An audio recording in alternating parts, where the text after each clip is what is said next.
Let me show you two ways of creating a masking effect in Adobe InDesign. Follow along in this tutorial and learn how to work with the pen tool in InDesign to cut out part of an image and frame a subject within a circle shape in a layout. I'll also go over how to create the same effect with a little help from Photoshop.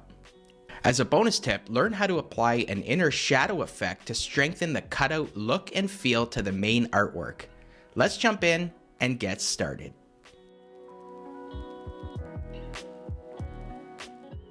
On my screen, I have a banner ad design, and you can see on the right hand side I've left a placeholder image frame.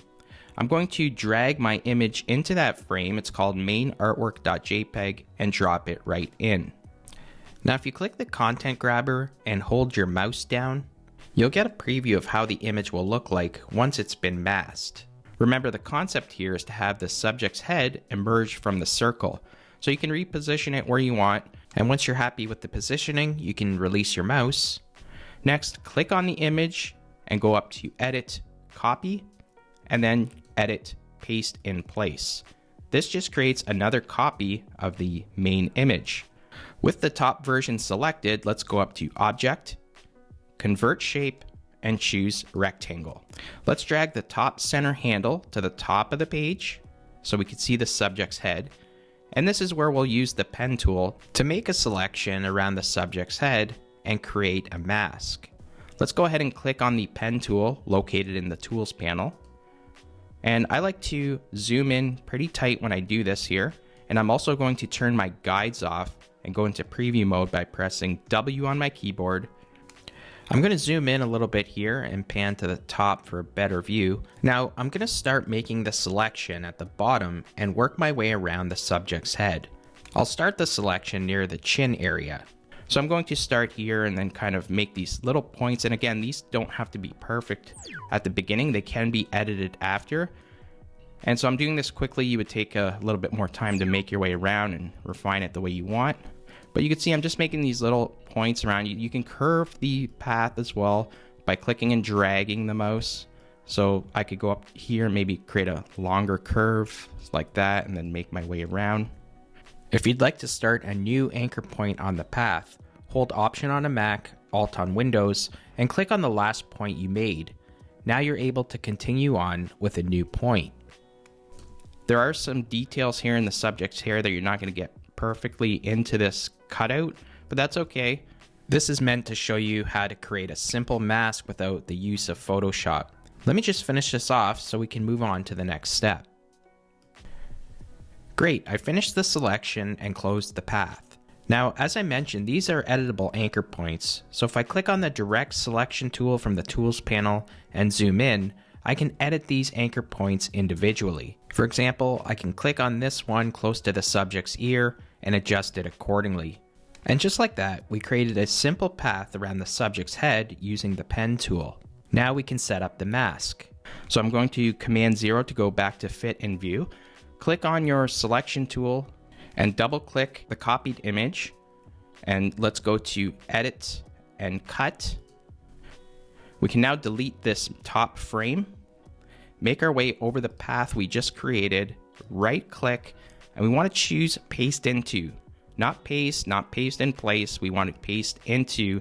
And you can see that creates a simple mask and cutout effect with the subject emerging from the circle shape. Exactly what we wanted.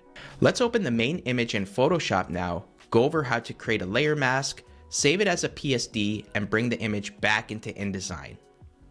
First, we have to make a selection of our main subject. This is as easy as clicking Select Subject in the contextual taskbar, and you can see that Photoshop does a really good job at selecting the subject. Next, in the Layers panel, click on the Layer Mask icon to create a layer mask. You can see that removes the background from the image. On your keyboard, press Command J on a Mac or Control J on Windows to duplicate that layer. Next, we're going to click on the Layer Mask icon on the bottom layer, right-click, and choose Delete Layer Mask from the flyout menu options. Let's rename the top layer Cutout and the bottom layer Background.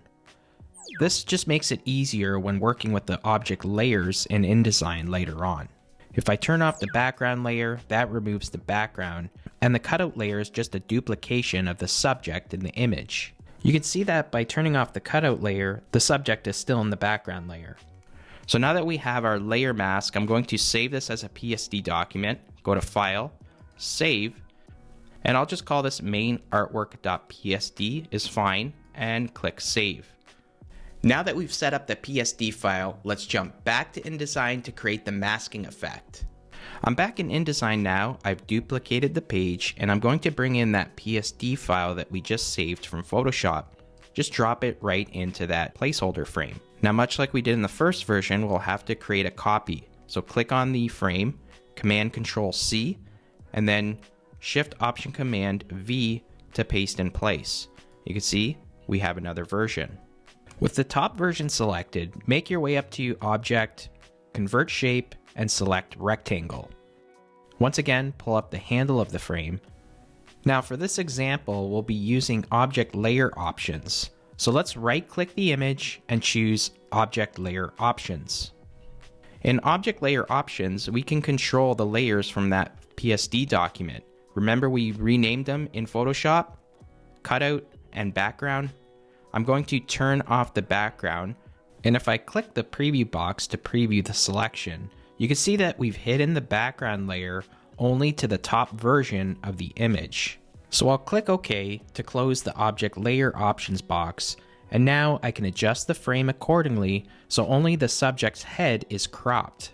If I press W on my keyboard to hide the guides, it uses the same concept, only in the Photoshop version you get a little bit more detail on the hair, whereas in the InDesign version, using the pen tool, you lose a little bit of that detail. However, both ways are effective. As a final step, let me show you how to add an inner shadow effect. Go ahead and click the main image frame, make your way to the Properties panel to access the Effects options. And you can see that here, the Effects icon. Click that, and let's choose Inner Shadow. You can see that creates a cool inner shadow just to strengthen the cutout look and feel to this. Now I like to make the distance in this case about 8 pixels and the size maybe something like 15.